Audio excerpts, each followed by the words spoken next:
Hi hello guys welcome to Karthikeya's IAS academy కి స్వాగతం సుస్వాగతం. Yes. So in this video we are going to learn about APPSC Group 2 Indian and AP Economy syllabus అయితే నేర్చుకుందామండి. So we are going to learn the strategy, we are going to learn detailed topics ని ఒకసారి decode చేద్దాం. So ఎవరైతే మనకి upcoming APPSC Group 2 exam రాయబోతున్నారో అందులో ముఖ్యంగా Indian and AP ఎకానమీకి సంబంధించిన సిలబస్ ని డీకోడ్ చేసే ప్రయత్నం చేద్దాం. ఎప్పుడైనా ఒక ఎగ్జామ్ ప్రిపేర్ అవుతున్నప్పుడు ఖచ్చితంగా ఈ యొక్క సిలబస్ ని డీకోడ్ చేయడం మొట్టమొదటిగా చేయాల్సిన మన పని. Yes, coming to Indian economy AP ఎకానమీకి సంబంధించిన సిలబస్ ఏమి ఇచ్చారో ఒకసారి చూద్దాం. ఫస్ట్ ఆఫ్ ఆల్ మనం స్ట్రాటజికల్గా we have to go forward friends. Indian economy అనే సబ్జెక్ట్ మనం ఎప్పుడు కూడా స్టాటిక్తో పాటుగా ట్రావెల్ అవ్వాలి. ఎస్, స్టాటిక్తో పాటుగా మనం డైనమిక్స్ కూడా మనం నేర్చుకోవాలి. సో అంటే జనరల్గా మనకి కరెంట్ అఫైర్స్తో మనకి ఎక్కువగా ట్రావెల్ అయ్యే సబ్జెక్ట్స్ కొన్ని ఉంటాయి. అందులో మనకి మొట్టమొదటిగా ఇండియన్ ఎకానమీ లాంటి subject. So like for example inflation లాంటి టాపిక్స్ కావచ్చు, బడ్జెట్ లాంటి టాపిక్స్ కావచ్చు, ట్యాక్స్ రిఫార్మ్స్ లాంటి టాపిక్స్ కావచ్చు. ఓకే, సో అలాగే మనకి టైప్ ఆఫ్ నేషనల్ ఇన్కమ్ లాంటి టాపిక్స్ కావచ్చు. ఇవన్నీ కూడా సో రిలేటెడ్ టు మనకి జీడిపి, ఇవన్నీ కూడా related to one of the current affairs dynamic topics అండి. ఎస్, అయితే ఈ యొక్క స్టాటిక్స్ అనేవి మనం ఖచ్చితంగా ప్రతి ఒక్క సిలబస్లో పాయింట్ టు పాయింట్ మనం ఎక్స్ప్లెయిన్ చేయడం జరుగుతుంది. దాంతోపాటుగా కరెంట్ అఫైర్స్ని కూడా మనం ఎక్స్ప్లెయిన్ చేయడం జరుగుతుంది.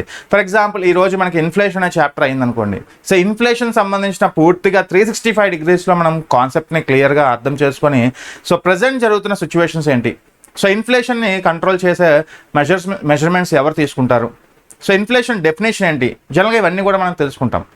సో ఇవన్నీ తెలుసుకొని మనం చేయాల్సింది డైనమిక్స్తో మనం కరెంట్ అఫైర్స్తో రిలేట్ చేస్తాం. సో తద్వారా ఒక నాలెడ్జ్ ఎన్హాన్స్ అవుతుంది ఫర్దర్గా. సో అక్కడే ఉండిపోకుండా ఖచ్చితంగా నాలెడ్జ్ అనేది ఎన్హాన్స్ అవుతుంది.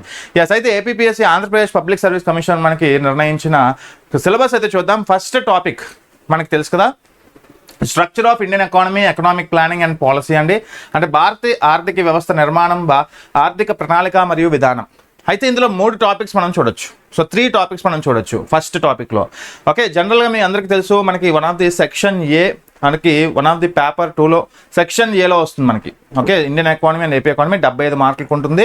సో అయితే ఇందులో మనకి 5 టాపిక్స్ ఉంటాయి. ఫస్ట్ 3 టాపిక్స్ వచ్చేసి మనకి ఇండియన్ ఎకానమీ, లాస్ట్ 2 టాపిక్స్ వచ్చేసరికి ఏపీ ఎకానమీకి సంబంధించింది.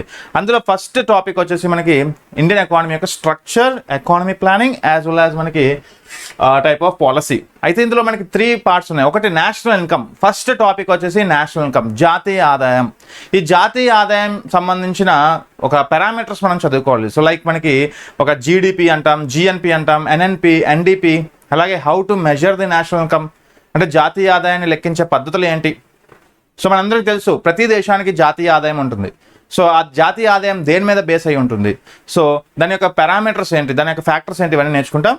యాజ్ వెల్ యాజ్ మనకి టైప్ ఆఫ్ ఆక్యుపేషనల్ ప్యాటర్న్, అంటే సెక్టోరల్ మన కాంట్రిబ్యూషన్ ఆఫ్ నేషనల్ ఇన్కమ్ అండి.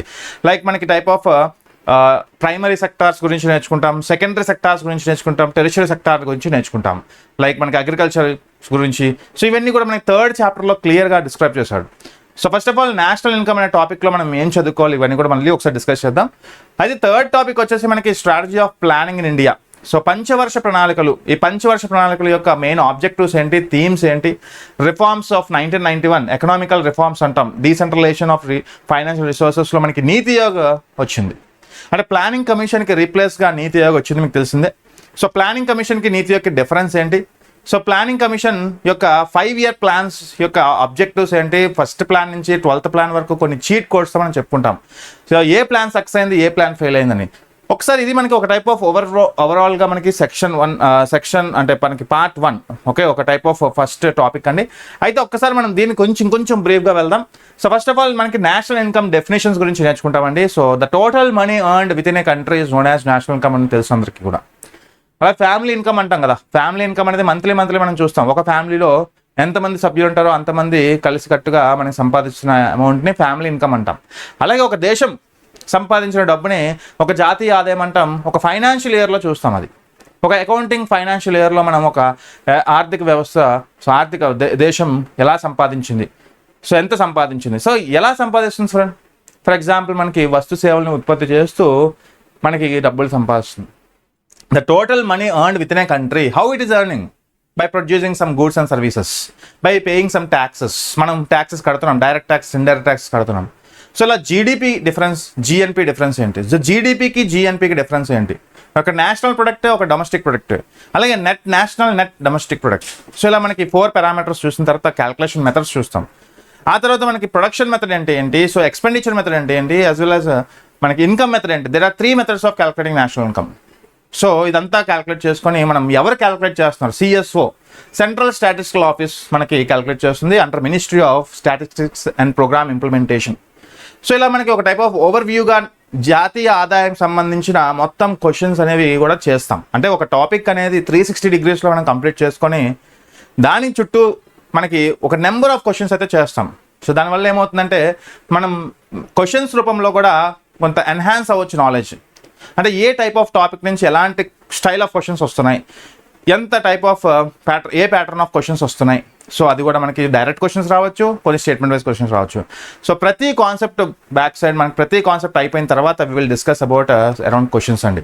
Okay, coming to next topic, మనకి టైప్ ఆఫ్ నీతి ఆయోగ్. అంటే ఫస్ట్ చాప్టర్లో మనకి ఒక 3 టైప్స్ ఉన్నాయి. మనకి national income, sectoral contribution of national income, as well as మనకి NITI Aayog planning commission. So planning commission చెప్పాం కదా, ప్రణాళిక సంఘం అనేది మనకి 1951లో స్టార్ట్ అయింది. 2017 వరకు ప్లానింగ్ కమిషన్ యొక్క పిక్చర్ చూస్తాం మనం. సో దాని యొక్క ఎవల్యూషన్ చూస్తాం. సో ఫస్ట్ ప్లాన్ నుంచి, ఫస్ట్ 5-year ప్లాన్ 1951 నుంచి 1956 వరకు ఫస్ట్ ప్లాన్ నుంచి మనకి 2012-2017 మనకి 12th 5-year ప్లాన్ వరకు.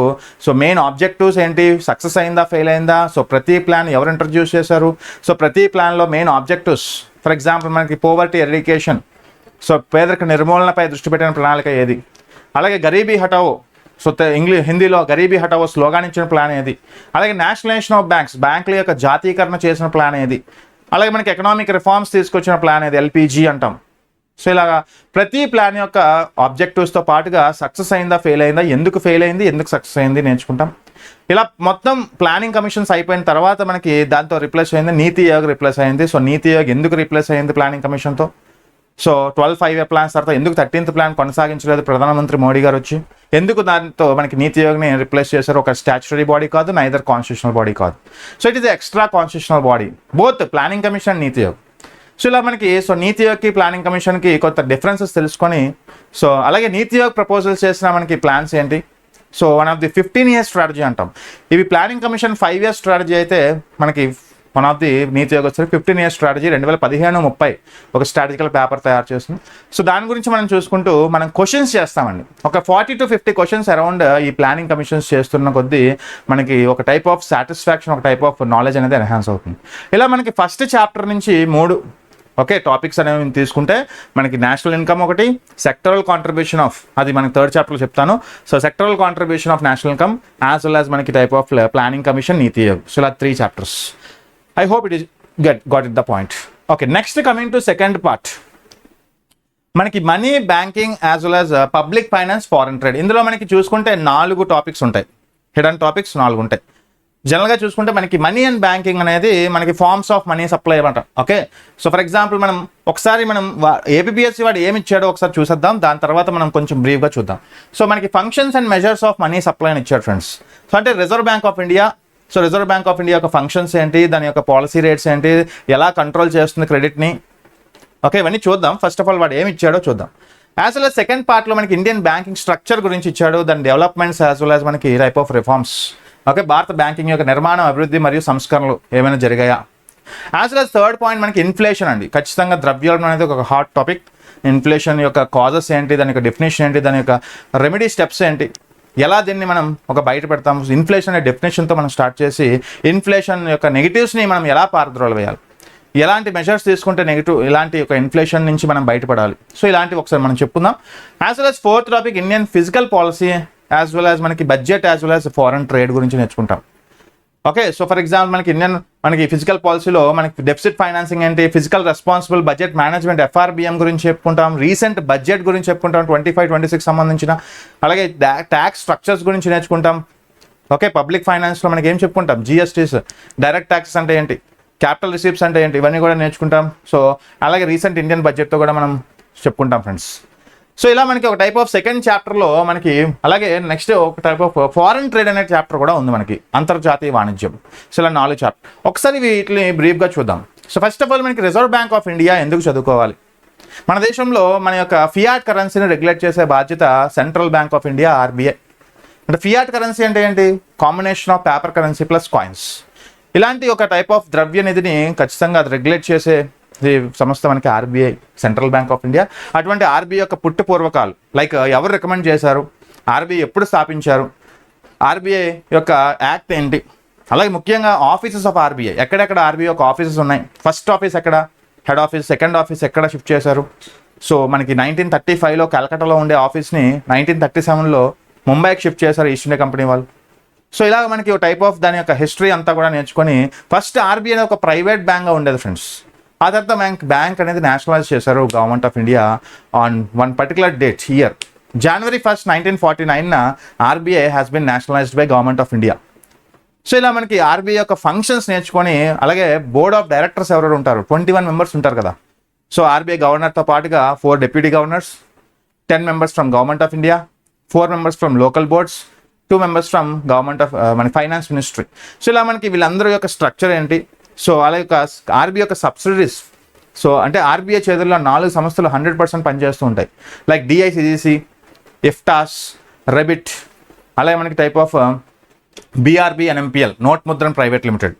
సో ఇలా మేజర్గా ఆర్బీఐ యొక్క సబ్సిడరీస్ గురించి నేర్చుకుంటూ మెయిన్ ఆర్బీఐ చేసే ఫంక్షన్స్ ఏంటి, దాని యొక్క ఫంక్షన్స్ లైక్ మనకి మోనిటరీ మేనేజర్గా ఉంటుంది, ఫైనాన్షియల్ సిస్టమ్ అడ్వైజర్గా ఉంటుంది, యాజ్ వెల్ యాజ్ మన దేశంలో పేమెంట్ అండ్ సెటిల్మెంట్ సిస్టమ్స్ని సెటిల్ చేసేది కూడా ఆర్బీఐ.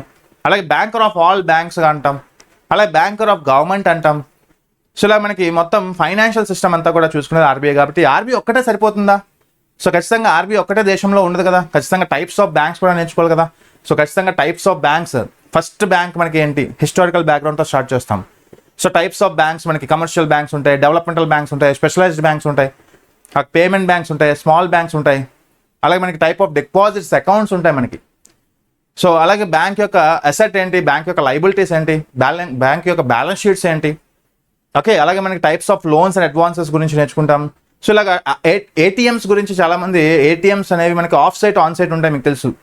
ఆఫ్ సైట్ ఏటీఎంస్ అనేవి మనకి అవే ఫ్రమ్ బ్యాంక్ ప్రిమిసెస్, అంటే ఇండివిజువల్గా ఉంటాయి. ఆన్ సైట్ ఏటీఎంస్ వచ్చేసరికి విత్ ఇన్ బ్యాంక్ ప్రిమిసెస్లో ఉంటాయి. సో ఇలా మనకి నేచర్ ఆఫ్ ఏటీఎంస్లో కూడా వైట్ లేబుల్ ఉంటుంది, గ్రీన్ లేబుల్ ఉంటుంది, ఎల్లో లేబుల్ ఉంటుంది, ఆరెంజ్ లేబుల్ ఉంటుంది, పింక్ లేబుల్ ఉంటుంది, బ్రౌన్ లేబుల్ ఉంటుంది. సో ఇలా మనకి type of nature of ATMs కూడా మనం నేర్చుకుంటాం. సో ఇలా మొత్తం బ్యాంకింగ్ గురించి ఒక టైప్ ఆఫ్ ఆర్బీఐతో పాటుగా బ్యాంకింగ్ యొక్క హిస్టరీ, సో బ్యాంకింగ్లో ఉండే ఆపరేషన్స్, సో ఇవన్నీ కూడా నేర్చుకుంటాం. సో గుర్తుపెట్టుకోండి, ఈ బ్యాంకింగ్ చాప్టర్ అనేది మీకు బ్యాంకింగ్ ఎగ్జామ్స్లో, మెయిన్స్లో, జిఏ ఎగ్జామ్స్లో కూడా పనికొస్తుంది. ఇండియన్ ఎకానమీలో బ్యాంకింగ్ అండ్ ఫైనాన్స్ గురించి చదువుతున్నప్పుడు జాగ్రత్తగా చదువుతుందని, అది మీకు టైప్ ఆఫ్ బ్యాంకింగ్ ఎగ్జామ్ మెయిన్లో పనికొస్తుంది జిఏ. యాజ్ వెల్ యాజ్ మనకి ఒక స్పెషలైజ్డ్ బ్యాంక్స్, మనకి NABARD, national agricultural board, national bank for agriculture and rural development, as well as priority sector lendings గురించి నేర్చుకుంటాం. So first of all NABARD యొక్క importance ఏంటి, దాని యొక్క ఫంక్షన్స్, దాని యొక్క అసోసియేట్స్, అంటే మనకి డిఫరెంట్ అసోసియేట్స్ ఉంటాయి. నాప్ కిసాన్ అని, నాప్ ఫిన్ అని, సో ఐబీఆర్డి మనకి RIDF, rural infrastructure developmental bank మనకి మెయింటైన్ చేస్తుంది ఒక నాబార్డ్. సో నాబార్డ్ యొక్క ఇంపార్టెన్స్ ఏంటి, నాబార్డ్ యొక్క రికమెండేషన్స్ ఎవరు చేశారు, నాబార్డ్ రావడానికి గల కారణం. అలాగే regional rural banks very important, RRBs గురించి నేర్చుకుంటాం, లీడ్ డెవలప్మెంటల్ బ్యాంక్స్ గురించి, కిసాన్ క్రెడిట్ కార్డ్స్, కేసీసీ అంటాం. సో ఫైనల్గా మనం పిఎస్ఎల్, మన దేశంలో ప్రియారిటీ సెక్టార్స్ ఏమున్నాయి, సో ప్రియారిటీ సెక్టార్స్కి 75% లోన్స్ అనేది ఖచ్చితంగా ఆర్ఆర్బీఎస్ అనేది కేటాయించాలి. సో మిగతా డబ్బు ఏదైతే ఉంటుందో అది మనకి ఆర్ఐడిఎఫ్లో కన్వర్ట్ అవుతుంది. సో ఇవన్నీ కూడా తెలియదు. సో ఇలా మనకి ఒక టైప్ ఆఫ్ స్ట్రక్చర్ పూర్తిగా మనం నేర్చుకుంటాం బ్యాంకింగ్ సంబంధించింది. అలాగే ఇంకా బ్యాంకింగ్ గురించి ఏం నేర్చుకోవాలంటే NPA, non performing assets. Non performing assets యొక్క definition and concept first of all, ఎందుకంటే మనకి రెగ్యులర్గా న్యూస్లో వస్తూ ఉంటాయి మీకు ఇవన్నీ. ఎన్పిఎస్ కాన్సెప్ట్ అనేది ఇప్పుడు వన్ ఆఫ్ ది హైలైట్గా నిలిచింది, వన్ ఆఫ్ ది ఎక్కువ న్యూస్లో ఉంటుంది. అలాగే ఎన్పిఏ క్లాసిఫికేషన్ ఏంటి. So for example non performing asset అంటే ఒక బ్యాంక్ అనేది ఒక క్రెడిటర్గా ఉండి, ఒక లెండర్గా ఉండి, ఒక బారోవర్కి డబ్బులు ఇచ్చింది అనుకోండి, ఒక లోన్ ఇచ్చింది అనుకోండి, ఆ బారోవర్ టైమ్లీ మనకి రీపే చేస్తే డ్యూస్ అనేది పర్లేదు. లేదు ఒక టైప్ ఆఫ్ 180 days దాటి ఒక డ్యూస్ కట్టలేదు అంటే దాన్ని ఎన్పిఏ అంటాం. సో ఎన్పిఏ అంటే నాన్ పెర్ఫార్మింగ్ అసెట్, అంటే వాడు పెర్ఫార్మ్ చేయలేకపోతున్నాడు, వాడు ఇన్సాల్వెంట్ అని అర్థం. అలాంటి ఒక ఎన్పిఏ ట్యాగ్ ఉన్న బారోవర్స్, డెప్టార్స్ని ఒక టైప్ ఆఫ్ ఐబీసీ కింద బ్యాంక్రప్సీ చేస్తుంది బ్యాంక్స్, అంటే మనకి జప్తు చేస్తుంది దాని యొక్క ఆస్తులు. సో ఇలా మనకి ప్రాక్టికల్గా రియల్ లైఫ్లో కూడా చూస్తూ ఉంటాం కదా. నీరవ్ మోడీ కేసులో ఫర్ ఎగ్జాంపుల్ పిఎన్బి నుంచి లోన్ తీసుకొని ఎగ్గొట్టి మనకి విదేశాలకు పారిపోయిన రోజులు కూడా ఉన్నాయి. సో అలా మనకి విజయమాల్యా, కింగ్ఫిషర్. సో ఇలా మనకి ఒక టైప్ ఆఫ్ ఎన్పిఎస్ గురించి నేర్చుకున్నప్పుడు దాని యొక్క చట్టాలు ఏంటి, సర్ఫాసీ యాక్ట్ అంటాం. ఈ సర్ఫాసీ యాక్ట్ అనేది పనిచేయకపోవడం వల్ల, ట్రాన్స్పరెన్సీ లేకపోవడం వల్ల మనకి ఐబీసీ ఇన్సాల్వెన్సీ బ్యాంక్రప్సీ కోడ్ వచ్చింది. సో దాని గురించి నేర్చుకుంటాం. అలాగే ఎన్పిఆర్ రికవరీ మెథడ్స్ ఏంటి, as well as asset reconstruction company ARCs అంటాం. సో ఇలా మనకి ఒక టైప్ ఆఫ్ బ్రీఫ్గా ఎన్పిఎస్ గురించి నేర్చుకున్న తర్వాత మనకి ఇంకా బ్యాంకింగ్లో నేర్చుకోవాల్సింది బేసిల్ నార్మ్స్. అంటే బ్యాంక్ ఆఫ్ ఇంటర్నేషనల్ సెటిల్మెంట్స్ అనేది సెంటర్ ఆఫ్ ఆల్ బ్యాంక్స్. అంటే మన దేశంలో సెంట్రల్ ఆఫ్ ఆల్ బ్యాంక్స్కి మన ఆర్బీఐ చెప్పుకుంటాం కదా మన దేశంలో. So banks of all banks RBI ఎలా చెప్పుకుంటామో, ప్రపంచవ్యాప్తంగా banks of all banks BIS. So ఇలా బిఐఎస్ నిర్ణయించిన నామ్స్ అనేవి కొన్ని ఉన్నాయి, అవి ఖచ్చితంగా బ్యాంక్స్ పాటించాలి. అందులో Basel norms 1, Basel norms 2, Basel norms 3లో మనకి కార్ ఎంత ఉండాలి, క్యాపిటల్ అడిక్వసీ రేషియో ఎంత ఉండాలి, లిక్విడిటీ అడ్జస్టబుల్ ఫెసిలిటీస్ లైక్ మనకి లెవరేజ్ రేషియోస్ ఎంత ఉండాలి. ఓకే, సో బేసిల్ నామ్స్ యొక్క నీడ్ ఏంటి. సో అలా మన దేశంలో కొన్ని డీసిప్స్ ఉంటాయి, డొమెస్టికల్లీ సిస్టమేటికల్ ఇంపార్టెంట్ బ్యాంక్స్ అని ఎస్బీఐ, ఐసిఐసిఐ, అలాగే మనకి టైప్ ఆఫ్ హెచ్డిఎఫ్సి మనం చెప్పుకుంటాం కదా. సో అటువంటి వాటి యొక్క సో డీసిప్స్ అనేది ఎందుకు పరిగణించాం, డొమెస్టికల్లీ సిస్టమేటికల్ ఇంపార్టెంట్ బ్యాంక్స్ అనేది ఎందుకు పరిగణిస్తాం. సో ఇవన్నీ కూడా బేసిల్ నామ్స్ గురించి చెప్పుకున్న తర్వాత మనం బ్యాంకింగ్ టెర్మినాలజీస్లో మనకి షిఫ్ట్ కోడ్స్ అంటే ఏంటి, ఐఎఫ్ఎస్సి కోడ్ అంటే ఏంటి, నెఫ్ట్ అంటే ఏంటి, ఆర్టీజీఎస్ అంటే ఏంటి. ఓకే, అలాగే మనకి type of SHG self help groups గురించి నేర్చుకుంటాం, కేవైసీ గురించి నేర్చుకుంటాం, ఫైనాన్షియల్ ఇంక్లూజన్ గురించి నేర్చుకుంటాం, బ్యాంకింగ్ అంబడ్స్మెన్ గురించి నేర్చుకుంటాం, టైప్స్ ఆఫ్ చెక్స్ గురించి నేర్చుకుంటాం. ఓకే, అలాగే మనకి నెట్ ఇంట్రెస్ట్ మార్జిన్స్ అంటే ఏంటి. సో ఇలా బ్యాంకింగ్ సంబంధించిన మొత్తం 360 degreesలో all be covered friends, this will be covered actually. అలాగే బ్యాంక్ టెర్మినాలజీస్ 2లో మనకి type of bankings like universal banks ఉంటాయి, విర్చువల్ బ్యాంక్స్ ఉంటాయి, door to door steps banking ఉంటాయి, రిలేషన్షిప్ బ్యాంకింగ్ ఉంటుంది, అలాగే మనకి టైప్ ఆఫ్ ప్యారలల్ బ్యాంకింగ్ ఉంటుంది. ఓకే, అలాగే మనకి type of universal law banks ఉంటాయి, షరియత్ లా మీద బేస్ అయ్యే బ్యాంక్స్ ఉంటాయి కొన్ని. సో ఇలాంటి ఒక టైప్ ఆఫ్ బ్యాంకింగ్స్ గురించి నేర్చుకొని క్యామెల్ రేటింగ్స్ అంటే ఏంటి, అలాగే ఇంటర్ బ్యాంక్ ట్రాన్స్ఫర్స్ గురించి మనకి నెఫ్ట్, ఆర్టీజీఎస్ డిఫరెన్స్ ఏంటి, as well as core banking solution, CTS truncation system అంటాం, core. Okay, cheque truncation systems. Okay, ఖచ్చితంగా చెక్స్ అనేవి మనకి బౌన్స్ అవుతూ ఉంటాయి కదా కొన్ని కారణాల వల్ల, ఇన్సఫిషియంట్ బ్యాలెన్స్ వల్ల మనకి టైప్ ఆఫ్ బౌన్స్ అయినప్పుడు వాటిని ఖచ్చితంగా పెనాల్టీస్ పడుతూ ఉంటాయి, ఫైన్స్ పడుతూ ఉంటాయి మనకి పేయీ మీద. సో ఇలా మనకి వాటిని ఆపడానికి ఒక చెక్ ట్రంకేషన్ సిస్టమ్స్ లాంటివి తీసుకొచ్చారు. నెగోషియబుల్ ఇన్స్ట్రుమెంట్ యాక్ట్ 1881 గురించి ఇవన్నీ కూడా నేర్చుకుంటాం మనకి బ్యాంక్ టెర్మినాలజీస్లో. ఆ తర్వాత మనకి ఇవన్నీ కూడా చూడండి, మనకి ఇవన్నీ కూడా మన బ్యాంకింగ్ సంబంధించినవి అనమాట. ఎంతవరకు చెప్పుకున్నవి అంటే మనకి ఆర్బీఐతో స్టార్ట్ చేస్తూ మనకి types of banks, banking terminologies, as well as NABARD లాంటి స్పెషలైజ్డ్ బ్యాంక్స్, సిడ్బీ, ఇవన్నీ కూడా నేర్చుకుంటామండి. యాజ్ వెల్ యాజ్ మనకి నెక్స్ట్ టాపిక్ ఇన్ఫ్లేషన్. అంటే దేశంలో ఒక ఇన్ఫ్లేషన్ ఒక టైప్ ఆఫ్ అన్సర్టైనిటీ వస్తుంది. అటువంటి ఇన్ఫ్లేషన్ అనేది ఒక అన్సర్టైనిటీ అనేది ఎలా చెప్తాము అంటే ఇన్ఫ్లేషన్ యొక్క డెఫినేషన్ తెలియాలి. So it is a condition అండి. ఇన్ఫ్లేషన్ అనేది ఒక condition where prices of goods and services increases over a period of time. అంటే ఇది ఒక సిచ్యువేషన్, ఇది ఒక సందర్భం అనమాట. వస్తు సేవల యొక్క ధరలు అమాంతం పెరిగిపోతూ ఉంటాయి. సో ఎందుకు పెరుగుతాయి అంటే there is a demand and supply mismatch వల్ల. ఎందుకు demand and supply of goods mismatch అవుతూ ఉంటాయి అంటే మన దగ్గర ఉండే మనీ సప్లై అనేది పెరగడం తగ్గడం వల్ల. ఫర్ ఎగ్జాంపుల్ మన చేతుల్లో విపరీతమైన డబ్బులు ఉన్నాయనుకోండి, మార్కెట్లో మనకి 10,000 ఉండాల్సింది 20,000, 30,000, 40,000 ఉన్నాయనుకోండి, మనం అందరం వెళ్ళి తక్కువ వస్తువుల మీద పరిగెడతాం కొనడానికి. So it will increase the demand on few goods, అప్పుడు prices of goods will be increase.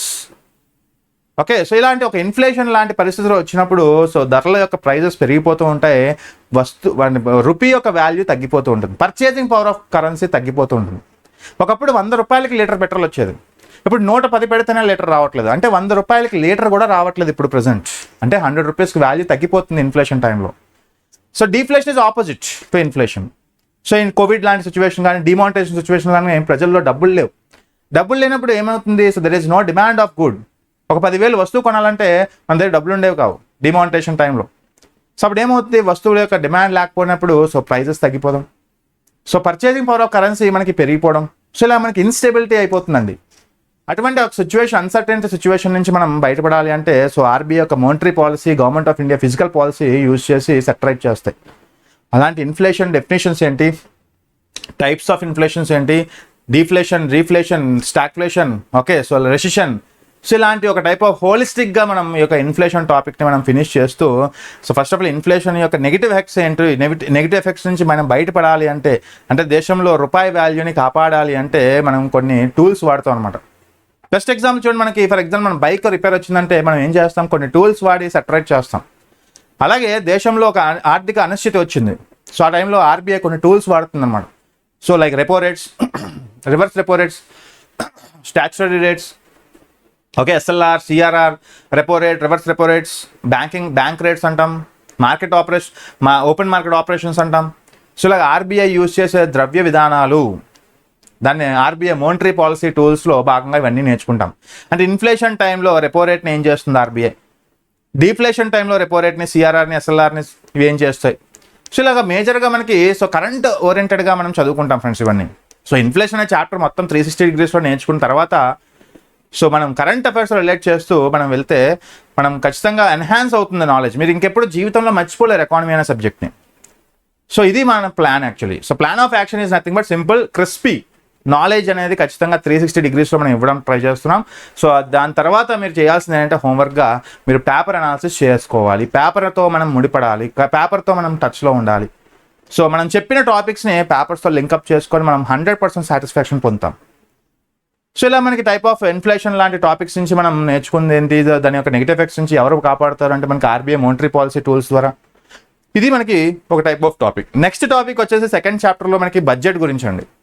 బడ్జెట్ని మనం పబ్లిక్ ఫైనాన్స్ అంటాం. అంటే గవర్నమెంట్ ఆఫ్ ఇండియాకి ₹1 ఎలా వస్తుంది, ₹1 ఎలా ఖర్చు అవుతుంది, దాన్ని రిసీప్ట్స్ అండ్ పేమెంట్స్ అంటాం, ఎక్స్పెండిచర్ అంటాం. సో ఎలా రిసీవ్ అవుతుంది, రెవెన్యూ రిసిప్ట్, క్యాపిటల్ రిసిప్ట్ అంటాం.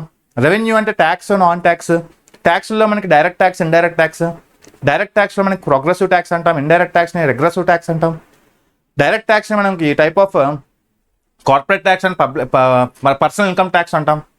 సో అలాగే ఇండైరెక్ట్ ట్యాక్సెస్ని excise duty, customs duty, service duty, ఈ మూడింటిని రిప్లేస్ చేస్తూ జిఎస్టీ వచ్చింది మనకి. సో జిఎస్టీ గురించి నేర్చుకొని అంటే బడ్జెట్ యొక్క కాంపోనెంట్స్ ఫస్ట్ బేసిక్ నేర్చుకొని తర్వాత మనం ఒక కరెంట్ బడ్జెట్తో లింకప్ చేసుకుంటే ఒక బ్యూటిఫుల్గా మనకి అర్థమవుతుంది కాన్సెప్ట్ అంతా కూడా. సో ఇలా types of expenditures, types of receipts ఇవన్నీ కూడా మనం కరెంట్ సినారియోతో మనం రిలేట్ చేస్తూ ఉంటాం. అలాగే బడ్జెట్ని ఎవరు ప్రజెంట్ చేస్తారు, బడ్జెట్ అనే వర్డ్ ఎక్కడ డిరైవ్ చేశారు, ఏ కంట్రీ వర్డ్ నుంచి డిరైవ్ చేశారు. బడ్జెట్ అనే వర్డ్ ఫ్రెంచ్ వర్డ్ యాక్చువల్లీ. బొగేట్ అంటారు ఆ దేశంలో, బొగేట్. ఆ బొగేట్ అంటే లెదర్ బ్యాగ్ అనమాట. అందుకనే ఎప్పుడు ఫైనాన్స్ మినిస్టర్కి లెదర్ బ్యాగ్ చేతుల్లో ఉంటుంది మనకు, ఆ ట్రెడిషనల్గా వస్తున్న ఆచారం. సో ఇలా ఒక టైప్ ఆఫ్ బొగేట్ అనే అర్థం మనకి ఎవరు ఇచ్చారంటే మనకి ఫ్రెంచ్ వర్డ్. అలాగే బడ్జెట్ని ఇండియాలో ప్రవేశపెట్టిన మొట్టమొదటి బ్రిటిష్ ఫైనాన్స్ మినిస్టర్ ఎవరు, అలాగే మనకి ఇండియన్ ఫైనాన్స్ మినిస్టర్ ఎవరు ఫస్ట్ ప్రవేశపెట్టింది. సో ఇలాంటివన్నీ కూడా బడ్జెట్లో మనకి బేసిక్స్ నుంచి నేర్చుకొని మనం మెల్లమెల్లగా టైప్ ఆఫ్ క్లాసిఫికేషన్కి వెళ్తాం. సో ఇలా బడ్జెట్ అయిపోయిన తర్వాత మనం టైప్ ఆఫ్ ఫారెన్ ట్రేడ్ అనే సెకండ్ చాప్టర్లో ఫారెన్ ట్రేడ్, అంతర్జాతీయ వాణిజ్యం యొక్క ఇంపార్టెన్స్ ఏంటంటే సో ఒక దేశం ఇతర దేశాలతో వాణిజ్యం చేసుకుంటున్నప్పుడు ఎక్స్పోర్ట్ చేస్తుంది, ఇంపోర్ట్ చేస్తుంది. So what is the need అంటే సో ఏ కంట్రీ కూడా ఒక కంట్రీ మీద డిపెండ్ అవ్వదండి. అంటే ఏ కంట్రీ కూడా 100% అంతా కూడా తన మీద డిపెండ్ అవ్వదు. ఖచ్చితంగా ఏదో ఒక వస్తువు ఏదో కంట్రీ మీద డిపెండ్ అవ్వాల్సిందే. ఫర్ ఎగ్జాంపుల్ యూఎస్ఏ లాంటి డెవలప్డ్ కంట్రీ మన దేశం మీద ఫార్మాసిటికల్స్ మీద, మెరైన్ ప్రొడక్ట్స్ మీద బతుకుతూ ఉంటుంది. సో మన AP for example 33% of marine products మన ఏపీ నుంచి వెళ్తాయి యూఎస్ఏకి. అంటే చూడండి ఎంత పెద్ద డెవలప్డ్ దేశమైనా ఖచ్చితంగా ఏదో ఒక దేశం మీద డిపెండ్ అవ్వాల్సిందే. అలాగే మన దేశం ఖచ్చితంగా వేరే దేశం మీద డిపెండ్ అవుతుంది ఎప్పుడు కూడా. సో ఇంపోర్ట్స్ మీద, క్రూడ్ ఆయిల్ లాంటి వస్తువుల మీద, ఇంపోర్ట్స్ మీద, ఇంజనీరింగ్ గూడ్స్, ఎలక్ట్రానిక్ గూడ్స్ మీద మనం డిపెండ్ అవుతూ ఉంటాం. సో ఇలా మనకి type of concept of foreign trade నేర్చుకున్నప్పుడు ఇంపోర్ట్, ఎక్స్పోర్ట్ అంటే ఏంటి, అలాగే మనకి టైప్ ఆఫ్ అసెట్స్లో మనకి టైప్ ఆఫ్ టాంజిబుల్ అసెట్స్ అంటే ఏంటి, ఇంటాంజిబుల్ అసెట్స్ అంటే ఏంటి, ముఖ్యంగా బ్యాలెన్స్ ఆఫ్ పేమెంట్స్ నేర్చుకుంటాం. ఇక్కడ బ్యాలెన్స్ ఆఫ్ పేమెంట్స్లో కరెంట్ అకౌంట్స్, మనకి టైప్ ఆఫ్ క్యాపిటల్ అకౌంట్స్ అంటే ఏంటి, ముఖ్యంగా మనకి డాలర్ వర్సెస్ రూపీ రిలేషన్ గురించి నేర్చుకుంటాం friends. Dollar versus rupee relation గురించి నేర్చుకుంటున్నప్పుడు మనకి డిప్రిషియేషన్, అప్రిషియేషన్ ఆఫ్ కరెన్సీ. అంటే జనరల్గా డాలర్ వర్సెస్ రూపీ రిలేషన్లో మనకి $1 = ₹1 అయితే మంచిదా కాదా అనుకుంటాం. ప్రజెంట్ మనకి $1 = ₹85 దగ్గర ఉంది. సో ఈ సిచ్యువేషన్ని మనం $1 = ₹1 తేగలమా? ఫర్ ఎగ్జాంపుల్ $1 = ₹150 అయిపోతే ఏమవుద్ది, $1 = ₹1 అయితే ఏమవుద్ది, అసలు ఈ $1 = ₹85 ఎలా నిర్ణయిస్తున్నారు? సో ఇవన్నీ కూడా మనం లింక్స్ తెలుసుకుంటాం. సో ఇక్కడ మనకి depreciation of currency, appreciation of currency, devaluation of currency, revaluation of currency. So దీనికి సంబంధించిన చట్టాలు ఏమున్నాయి, ఫెరా అంటాం, ఫెమా అంటాం. ఓకే, సో దీనికి సంబంధించిన డాలర్ వర్సెస్ రూపీ రిలేషన్ గురించి తెలుసుకున్నప్పుడు చాలా ఇంట్రెస్టింగ్ ఉంటాయి. దాంట్లో భాగంగా WTO, వరల్డ్ ట్రేడ్ ఆర్గనైజేషన్ అనే చాప్టర్ ఉంటుంది మనకి, అది కూడా నేర్చుకుంటాం. సో వరల్డ్ ట్రేడ్ ఆర్గనైజేషన్ గురించి నేర్చుకుంటాం. సో WTO యొక్క ఇంపార్టెన్స్ ఏంటి, దాని యొక్క ఇంప్లికేషన్ ఏంటి, దాని యొక్క ముఖ్యంగా strategy, so what is the story behind the WTO అవన్నీ చూస్తాం. సో ఇలా ఒక టైప్ ఆఫ్ FDIs అంటే ఏంటి, FDI, FPI. ఓకే, సో మొత్తం ఫారెన్ ట్రేడ్కి సంబంధించిన హిస్టరీ మొత్తం దాని యొక్క కాన్సెప్ట్ పూర్తిగా 360 degreesలో మీకు ఎక్స్ప్లెయిన్ చేసి దాని చుట్టూ క్వశ్చన్స్ కూడా మనం చేస్తాం ప్రతి టాపిక్ వెనకాతల. ఓకే, ఇలా మీకు సెకండ్ చాప్టర్ అనేది ఫినిష్ అవుతుందండి. చూడండి, ఫస్ట్ చాప్టర్లో మనం 3 టాపిక్స్, మనకి నీతి ఆయోగ్, ప్లానింగ్ కమిషన్, మనకి type of national income, as well as third one వచ్చి sectoral contribution of income. Second చాప్టర్లో మనకి మనీ బ్యాంకింగ్ గురించి మొత్తం, మనీ ఫార్మ్స్ గురించి మొత్తం, యాజ్ వెల్ యాజ్ ఇన్ఫ్లేషన్ గురించి, monetary policy, physical policy, public finance, foreign trade. So ఇంకా చాలా మనకి ఉన్నాయి. ఓకే, సో ఇది మనం చెప్పుకోవాల్సినవి. నెక్స్ట్ మనకి టైప్ ఆఫ్ ఫారెన్ ట్రేడ్స్లో చూడండి, ఫారెన్ ట్రేడ్లో మనకి type of FDI limits in various sectors ఉంటాయి. మనకి type of devaluation, revaluation, depreciation, appreciation. Okay, ఇవన్నీ ఇంకా మిస్లీనియస్ టాపిక్స్ గురించి నేర్చుకుంటే ఇండియన్ మనీ ఫైనాన్షియల్ మార్కెట్స్లో 2 టైప్స్ ఉంటాయి. మనకి money market as well as మనకి క్యాపిటల్ మార్కెట్. మనీ మార్కెట్ అనేవి ఏమొస్తాయి, మనకి treasury bills, certificate deposits, cash management bills అని, repo rates, reverse repo rate, short term borrowings అనమాట.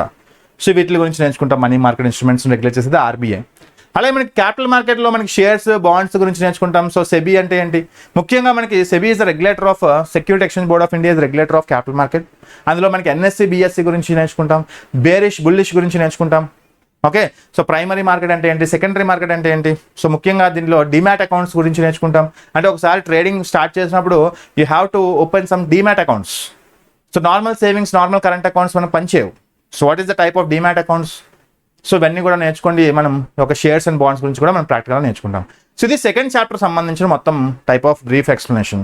సో కమింగ్ టు సెక్షన్ ఏలో థర్డ్ టాపిక్ వచ్చేసి మనకి ఇండియా యొక్క agriculture sector, secondary sector, tertiary sector. So ముఖ్యంగా మనకి అగ్రికల్చర్ సెక్టార్లో క్వశ్చన్స్ మనకి ఏం టైప్ ఆఫ్ టాపిక్స్ అడుగుతారంటే క్రాపింగ్ ప్యాటర్న్స్ అడుగుతున్నాడండి. క్రాపింగ్ ప్యాటర్న్స్ అనేవి మీకు తెలుసు కదా, జైద్ క్రాప్.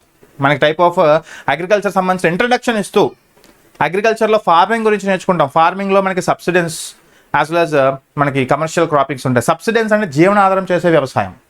ఈ జీవనాధారం వ్యవసాయం చేసేది మనకి 2 టైప్స్ ఉంటాయి. మనకి type of primitive as well as మనకి ఇంటెన్సివ్. ప్రిమిటివ్ అంటే ఏంటి, ఆదిమ వ్యవసాయం. ఒకప్పుడు ప్రాచీన కాలంలో వ్యవసాయం అనేది డిఫరెంట్ రీజన్స్లో మనకి రీజన్స్లో చేసేవారు, డిఫరెంట్ పేర్లతో. లైక్ మనకి 6 months ఒక దగ్గర పండించిన పంటలు పండించుకొని అవి చేతికి వచ్చిన తర్వాత అవి కాల్ చేసి వేరే ప్లేసెస్కి వెళ్ళిపోయారు. షిఫ్టింగ్ కల్టివేషన్ అంటాం. ఫర్ ఎగ్జాంపుల్ జుమ్ కల్టివేషన్ మన నార్త్ ఈస్టర్న్ స్టేట్స్లో ఎక్కువ ప్రాక్టీస్ చేసేవారు. అలాగే పోడు, పెండ ఏపీ అండ్ తెలంగాణ రీజన్స్లో ప్రాక్టీస్ చేసేవారు. అలాగే బెవార్ మధ్యప్రదేశ్లో, బ్రింగా ఒడిస్సా. అలాగే ప్రపంచవ్యాప్తంగా కూడా దీనికి ఇంపార్టెన్స్ ఉంటుంది. Primitive type of agriculture like లడాంగ్ మనకి వన్ ఆఫ్ ది ఇండోనేషియా, అలాగే రే వియత్నాం, అలాగే మనకి మిల్పా మెక్సికో. సో ఇలాంటి దేశాల్లో మనకి ఇలాంటి షిఫ్టింగ్ కల్టివేషన్స్ అనేవి ఉండేవన్నమాట. అలాంటి ఒక టైప్ ఆఫ్ ట్రెడిషనల్ అగ్రికల్చర్, ఒక నాన్ సెటిల్మెంట్ అగ్రికల్చర్ నుంచి ఒక సెటిల్డ్ అగ్రికల్చర్కి వచ్చారు మనకి. సో దాన్నే ఇంటెన్సివ్ ఫార్మింగ్ అంటాం. ఇంటెన్సివ్ ఫార్మింగ్లో 2 టైప్స్ ఉంటాయి. ఒకటి మనకి టైప్ ఆఫ్ ఇంటెన్సివ్లో మనకి హ్యూమన్ ఇంటెన్సివ్ అంటే labour intensive as well as capital intensive ఉంటుంది. హ్యూమన్ ఇంటెన్సివ్ అనేది మనకి లేబర్ ఎక్కువగా పనిచేస్తున్నప్పుడు. So India is a human intensive, మనకి క్యాపిటల్ ఇంటెన్సివ్ అంటే ఎస్ ఖచ్చితంగా హ్యూమన్ ఇంటెన్సివ్ అగ్రికల్చర్ని ఫాలో చేస్తున్నాం. అంటే లేబర్ ఇంటెన్సివ్ అగ్రికల్చర్ని ఎక్కువ ఫాలో చేస్తున్నాం. అంటే మనకి మోర్ హ్యాండ్స్ ఎంప్లాయింగ్ అనమాట. మన దేశంలో 55% ఆఫ్ అగ్రికల్చర్ మీద బతుకుతున్నారు పీపుల్.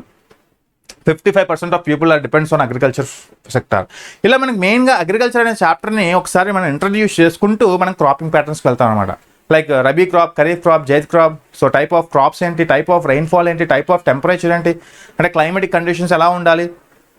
ఓకే, సో ఇవన్నీ కూడా నేర్చుకుంటూ మనం type of agriculture production and productivity, ముఖ్యంగా అగ్రికల్చర్ ఫైనాన్సింగ్ గురించి నేర్చుకుంటాం. ఎంఎస్పి మినిమం సపోర్ట్ ప్రైస్ అంటే ఏంటి, దాన్ని డిసైడ్ చేసేది ఎవరు. అలాగే మనకి ఏపీఈడిఏ ఉంటుంది, ఎక్స్పోర్ట్ డెవలప్మెంట్ అథారిటీస్.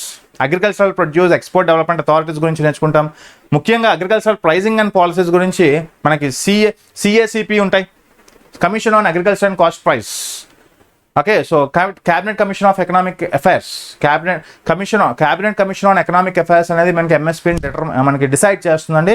ఎవరు డిటర్మైన్ చేస్తారంటే సిఎస్సిపి. ఎంఎస్పి అంటే ఏంటి, ఫస్ట్ ఆఫ్ ఆల్ సబ్సిడీస్ అంటే ఏంటి, ఎంఎస్పి అంటే ఏంటి. సో ఇలా మనకి ఒక టైప్ ఆఫ్ ఎంఎస్పీని డిసైడ్ చేసినప్పుడు కొన్ని ఫ్యాక్టర్స్ని దృష్టిలో పెట్టుకొని ఎంఎస్పీని డిసైడ్ చేస్తారు. ఫార్ములా ఉంటుంది దానికి. సో ఇలా మేజర్గా టైప్ ఆఫ్ అగ్రికల్చర్ సంబంధించిన క్రాపింగ్ ప్యాటర్న్స్తో పాటు మనకి MSP procurement, issue price distribution, PDS public distribution systems గురించి నేర్చుకుంటాం. ఓకే, ఇవన్నీ నేర్చుకున్న తర్వాత మనం థర్డ్ చాప్టర్లో మనకి ఇంకొక టైప్ ఆఫ్ ఇండస్ట్రియల్ డెవలప్మెంట్స్ గురించి వెరీ ఇంపార్టెంట్. సెకండరీ సెక్టర్ అనేది ఒక బ్యాక్ బోన్గా చెప్పుకుంటాం ఏ దేశంలో అయినా. అటువంటి ఇండియన్ ఎకానమీలో మనకి మెయిన్గా ఇండస్ట్రియల్ డెవలప్మెంట్ ప్యాటర్న్స్, ముఖ్యంగా మెయిన్గా ఇండస్ట్రీస్ యొక్క స్టీల్ సెక్టార్ నుంచి మనకి టైప్ ఆఫ్ టెక్స్టైల్ సెక్టార్స్ కానీ, ఓకే, అల్యూమినియం సెక్టార్స్ కానీ, సో ప్రతి సెక్టార్, సిల్క్, కాటన్, జూట్, ప్రతి ఇండస్ట్రీస్ గురించి చెప్పుకున్న తర్వాత మనం ఇండస్ట్రియల్ పాలసీస్ గురించి డిస్కస్ చేస్తాం. లైక్ 1991 పాలసీ, ముఖ్యంగా 1948, 1956, ఓకే, అలాగే 1991 ఏం చెప్తుంది పాలసీస్, అందులో ఇంపార్టెంట్ పాయింట్స్ ఏంటి, ఓకే, ఈజ్ ఆఫ్ డూయింగ్ బిజినెస్లో ర్యాంకింగ్స్ ఏంటి, అంటే ప్రతిదీ కూడా మనం కరెంట్ అఫైర్స్తో లింకప్ చేస్తాం స్టాటిక్ని. సో ఇలా మేజర్గా ఇండస్ట్రియల్ స్కీమ్స్ కానీ, కాజెస్, మనకి సీక్వెన్సెస్, రెమెడియల్ మెజర్స్, ఇవన్నీ కూడా ఒక టైప్ ఆఫ్ ఇండస్ట్రియల్స్లో వస్తుంది. సో మనకి ప్రతి టాపిక్ మనకి బ్యాక్స్ అయిపోయిన తర్వాత క్వశ్చన్స్ కూడా చేస్తామండి, డోంట్ వరీ. అలాగే మనకి సర్వీస్ సెక్టార్ మనకి టెరిషరీ సెక్టార్లో వస్తుంది, one of the leading sector in contribution of GDP మన దేశంలో. అటువంటి సర్వీస్ సెక్టార్లో మనం ఏం నేర్చుకుంటామంటే growth and contribution service sector India, ముఖ్యంగా ITES industry, information technology enabled services industries గురించి నేర్చుకొని వాటి యొక్క డెవలప్మెంట్స్ ఏంటి ఇవన్నీ నేర్చుకుంటాం. ఓకే, సో ఇందులో మనకి బ్యాంకింగ్ గురించి, బ్యాంకింగ్ సర్వీస్ వస్తాయి, టెలికమ్యూనికేషన్ సర్వీస్ వస్తాయి, ఫైనాన్షియల్ సర్వీస్ వస్తాయి. ఓకే, సో ఇలా మనకి సర్వీస్ సెక్టార్ యొక్క కాంట్రిబ్యూషన్ ముఖ్యంగా మనకి కరెంట్ అఫైర్స్లో మనకి టైప్ ఆఫ్ ఎకనామిక్ సర్వే నుంచి నేర్చుకోవచ్చు. ఓకే, సో సర్వీసెస్ నుంచి ఎంత కాంట్రిబ్యూట్ చేస్తుంది, ఇండస్ట్రీ నుంచి, అగ్రికల్చర్ నుంచి ఎంత కాంట్రిబ్యూట్ చేస్తుంది అనేవి మనం సర్వే అండ్ బడ్జెట్ నుంచి కూడా మనం కరెంట్ అఫైర్స్ చూస్తాం. సో ఇలా మనకి థర్డ్ టాపిక్ అయిపోయిన తర్వాత ఫోర్త్ టాపిక్ వచ్చేసరికి ఏపీ ఎకానమీకి సంబంధించిందండి. ఫస్ట్ 3 చాప్టర్స్ వచ్చేసరికి Indian economy, so last 2 chapters వచ్చేసరికి ఏపీ ఎకానమీ. సో ఏపీ ఎకానమీకి సంబంధించింది ఏంటంటే మనకి ఎకానమీ అండ్ పబ్లిక్ ఫైనాన్స్ అంటే సింపుల్గా ఏం లేదు, structure and growth of AP economy, ముఖ్యంగా జిఎస్డిపి, ఇవన్నీ ఏంటంటే మనకి రీసెంట్ ఏపీకి సంబంధించిన ఎకనామిక్ సర్వే కావచ్చు, ఏపీకి సంబంధించిన బడ్జెట్ చదువుకుంటే సరిపోతుంది. ఓకే, అంతే కదా, ఏపీ పెర్ క్యాపిటల్ ఇన్కమ్ ఎంత, ఓకే, అలా ఏపీకి సంబంధించిన సెక్టరల్ కాంట్రిబ్యూషన్ అంటే మనకి agriculture sector, secondary sector, primary sector, వీటి గురించి నేర్చుకుంటాం. As well as AP state tax, okay, revenues గురించి నేర్చుకుంటాం, ట్యాక్స్ రెవెన్యూ, అలాగే ఏపీ స్టాట్ ఎక్స్పెండిచర్, డెప్ట్స్ ఏంటి, ఇంట్రెస్ట్ పేమెంట్స్ ఏంటి, సెంట్రల్ అసిస్టెన్స్ ఎలా ఉంది, ఇవన్నీ కూడా మనం ఏపీ బడ్జెట్లో నేర్చుకుంటాం. ఏపీ సర్వే, ఏపీ బడ్జెట్, ఈ రెండు చాలా కీలకంగా మనకి ఉంటుంది ఈ యొక్క టైప్ ఆఫ్ ఎగ్జామ్లో. సో ఏపీ బడ్జెట్ని, ఏపీ సర్వేని చదువుకుంటే ఇనఫ్. ఓకే, నెక్స్ట్ వన్ మనకి చదువుకోవాల్సింది ఏంటంటే ఏపీకి సంబంధించిన ప్లానింగ్స్ నేర్చుకోవాలండి. జనరల్గా మనం సెంట్రల్ ప్లానింగ్స్ ఎలా నేర్చుకుంటాం, సెంట్రల్ లెవెల్లో మనకి ఫస్ట్ నుంచి 12th ప్లాన్ వరకు ఎలా నేర్చుకుంటామో, అలాగే ఏపీ అండ్ తెలంగాణ ఉమ్మడి రాష్ట్రమైన ఏపీ అండ్ తెలంగాణ 2014 వరకు కలిసి ఉన్నాయి కాబట్టి, సో 1951 నుంచి 2014 వరకు తెలంగాణకి పనికి వస్తుంది. సో ఇదొక్కటే. సో ఏపీ అండ్ తెలంగాణలో ఏం జరిగింది, what are the main objectives, ప్రతి ప్లాన్లో మనకి ఇన్స్టిట్యూషన్స్ నెలకొల్పారు తెలుసు కదా. సో మనకి ఆంధ్ర ఎప్పుడు ఫామ్ అయింది, ఆంధ్రప్రదేశ్ ఎప్పుడు ఫామ్ అయింది, సో అలాగా ప్రతి ఒక్క ఇన్స్టిట్యూషన్ మనకి ఎప్పుడెప్పుడు ఫామ్ అయింది. ఫర్ ఎగ్జాంపుల్ సిసిఎంబి ఉందనుకోండి, మనకి సెంటర్ ఆఫ్ మనకి సెల్యులార్ మాలిక్యులర్ బయాలజీ, సో 1977లో మనకి తీసుకొచ్చారు. ఇది ఏ ప్లాన్లో వచ్చింది. అలాగే మనకి ఫస్ట్ మనకి తెలంగాణకు సంబంధించిన డెవలప్మెంట్ కోసం ఒక టైప్ ఆఫ్ కమిటీని వేసింది ఎప్పుడు. అలాగే మనకి రాయలసీమ డెవలప్మెంటల్ బోర్డుని ఏర్పాటు చేసింది ఎప్పుడు. అలాగే మనకి డిపిసిస్, డిస్ట్రిక్ట్ ప్లానింగ్ కమిటీస్ని ఏర్పాటు చేసింది ఎప్పుడు, మనకి తెలుగుదేశం పార్టీ వచ్చి. అలాగే మనకి టైప్ ఆఫ్ ఇవన్నీ ఒక టైప్ ఆఫ్ మనకి సో ఏపీ ప్లానింగ్స్లో మనం నేర్చుకుంటామండి. సో దాని యొక్క ట్రెండ్స్ కానీ, agriculture sectors, allied sectors, cropping patterns, ఈ యొక్క టైప్ ఆఫ్ అగ్రికల్చర్ అంటే మనకి ఏపీలో అగ్రికల్చర్ క్రాపింగ్ ప్యాటర్న్స్ ఏంటి, ఏపీలో సాయిల్ ప్యాటర్న్స్ ఏంటి, ఏపీలో మనకి industrial sector, agriculture sector, service sector గురించి పూర్తిగా బేసిక్స్తో పాటుగా మనం ముందుకు వెళ్తాం. సో రీసెంట్ బడ్జెట్ అండ్ సర్వేతో పాటుగా. సో ఇలా మనకి మేజర్గా ఈ టైప్ ఆఫ్ ఏపీకి సంబంధించిన కరెంట్ ఓరియంటెడ్గా మనం నేర్చుకోవాలి ఫ్రెండ్స్ ఇవన్నీ కూడా. అలాగే ఫైనల్గా మనకి అగ్రికల్చర్ అండ్ అలైడ్ సెక్టార్స్లో మనకి fifth topic, last topic industrial development policies గురించి, సింగిల్ విండో మెకానిజమ్స్ ఏంటి, ఇండస్ట్రియల్ కారిడార్స్ ఏంటి, రీసెంట్ ఇండస్ట్రియల్ పాలసీస్ ఏమైనా రిలీజ్ అయ్యా, ఓకే, యాజ్ వెల్ యాజ్ మనకి గ్రోత్ ఆఫ్ సర్వీస్ సెక్టర్, ఆంధ్రప్రదేశ్లో మనకి రీసెంట్ ఐటీ పాలసీ రిలీజ్ చేశారు కదా, ఐటీ పాలసీ. సో ఇలా మేజర్గా ఇవన్నీ కూడా మనం కరెంట్ ఓరియంటెడ్గా మనం నేర్చుకుంటాం ఫ్రెండ్స్ ఇవన్నీ కూడా. సో ఇది మనకి ఒక brief structure of first 5 chapters. అంటే మనకి ఈ Andhra Pradesh public service commission conduct చేసే ఏపీఎస్సి గ్రూప్ 2 కండక్ట్ చేసే ఎగ్జామ్లో ఇండియన్ ఎకానమీ సబ్జెక్ట్ 75 మార్కులు వస్తాయి. ఈ 75 మార్కుల్లో మీకు 5 చాప్టర్స్గా డిఫైన్ చేశారు. ప్రతి చాప్టర్లో మీకు 15 మార్క్స్ వస్తాయండి. సో ఫస్ట్ చాప్టర్లో మీకు టైప్ ఆఫ్ నేషనల్ ఇన్కమ్తో స్టార్ట్ చేసి మనకి sectoral contribution of national income, ఆ తర్వాత మనకి ప్లానింగ్ కమిషన్, నీతి ఆయోగ్, ఆ తర్వాత మనకి money, banking, inflation, monetary policy, physical policy, మనకి public finance, as well as మనకి టైప్ ఆఫ్ ఫారెన్ ట్రేడ్, అంతర్జాతీయ వాణిజ్యం. ఆ తర్వాత మనకి type of Indian agriculture, Indian service sector, Indian industry sectors యొక్క కాంట్రిబ్యూషన్, దాని యొక్క ప్యాటర్న్స్ ఇవన్నీ నేర్చుకుంటాం. యాజ్ వెల్ ఏపీకి సంబంధించిన కూడా ప్లానింగ్స్, ఏపీకి సంబంధించిన బడ్జెట్ అండ్ సర్వే కూడా నేర్చుకుంటాం. సో ఇలాగ మేజర్గా కాంట్రిబ్యూషన్ ఆఫ్ ఇండియన్ ఎకానమీ అనేది ఒక ఫుల్ ఫ్లెజ్డ్గా ఒక డీకోడ్ చేసిన తర్వాత మనం చేయాల్సింది ఏంటంటే సిలబస్ని ఫస్ట్ డౌన్లోడ్ చేసుకొని మీరు ఫస్ట్ బట్టి కొట్టండి. సో మీరు సిలబస్ని బట్టి కొట్టండి, కాన్సెప్ట్స్ కాదు. సో ప్రతి కాన్సెప్ట్ కూడా మీరు స్టాటిక్ నేర్చుకుంటూ కరెంట్ అఫైర్స్ ఉన్నటువంటి లింక్ చేయాలి. సో నేను ఈ రోజు ఏదైతే టాపిక్ చెప్పానో ఆ టాపిక్ని మీరు కానీ పేపర్తో కనెక్ట్ చేసుకుంటే, ఫర్ ఎగ్జాంపుల్ ఈరోజు ఒక టైప్ ఆఫ్ ఎన్పిఎస్ గురించి చెప్పాను, నాన్ పెర్ఫార్మింగ్ అసెట్స్ గురించి చెప్పాను. సో అది ఏమైనా న్యూస్లో పడింది అనుకోండి, సో నేను చెప్పిన మొత్తం స్టాటిక్ యాజ్ వెల్ యాజ్ డైనమిక్గా మీకు రిలేట్ చేసుకోవాలి, దాన్ని అర్థం చేసుకోవాలి, ఆర్టికల్ని అర్థం చేసుకొని ప్రతిరోజు అలా కొనసాగిస్తూ ఉంటే మీకు ఎకానమీ అనేది ఇంకెవరు చెప్పక్కర్లేదు, ఎకానమీలో మీరు జమ్ అయిపోతారు. సో సెల్ఫ్ అనాలిసిస్ చేయాలి. సో ఖచ్చితంగా మేము 100% మీకు సబ్జెక్ట్ ఇవ్వడానికి ప్రయత్నిస్తున్నాం.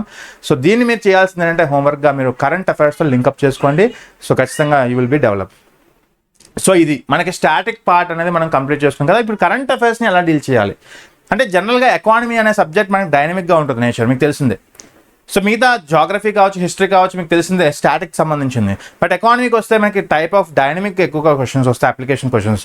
సో మీరు చేయాల్సింది హిందూ పేపర్ కానీ, తెలుగులో మీకు ఈనాడు సాక్షి కానీ ఏదైనా తీసుకొని రెగ్యులర్గా మీకు type of banking, financial matters ఏమైనా వస్తే అంటే బ్యాంకింగ్ సంబంధించిన పేజెస్ ఉంటుంది, ఎకానమీకి సంబంధించిన పేజ్ ఉంటుంది.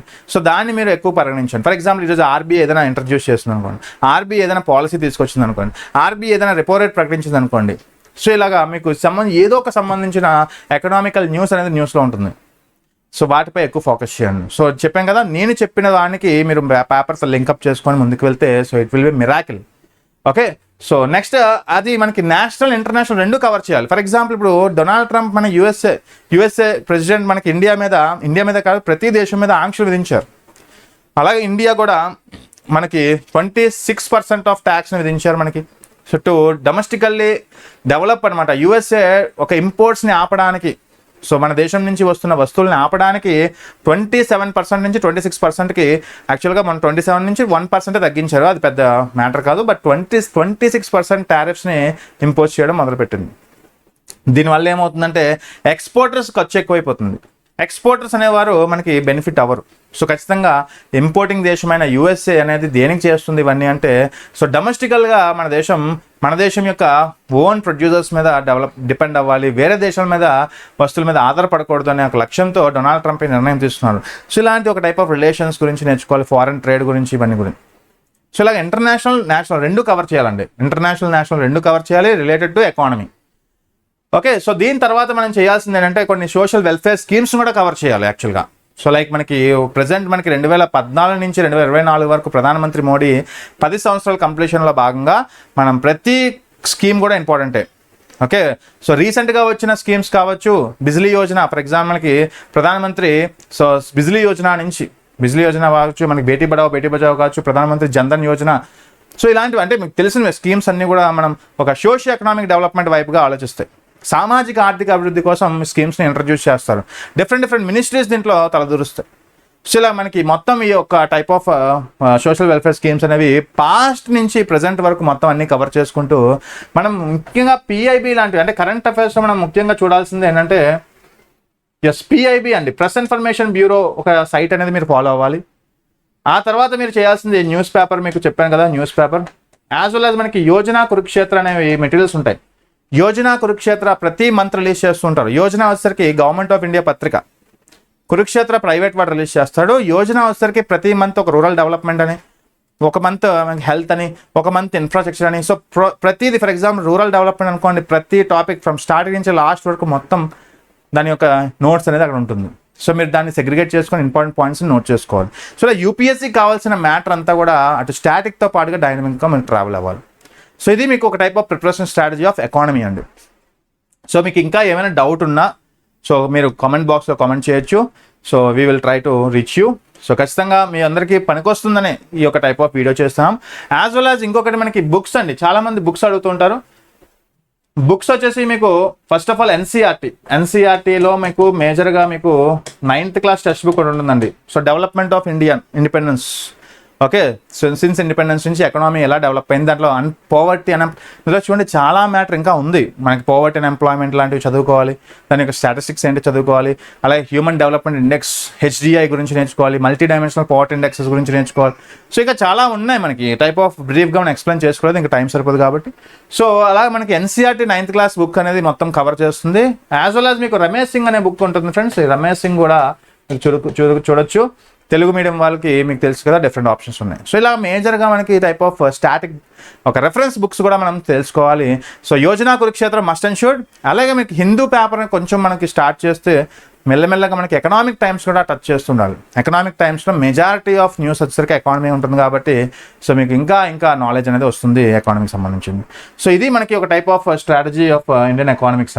ఏమైనా క్వైరీస్ ఉంటే కింద కామెంట్ రూపంలో కూడా తెలియజేయండి. Yes, I hope you enjoyed the session.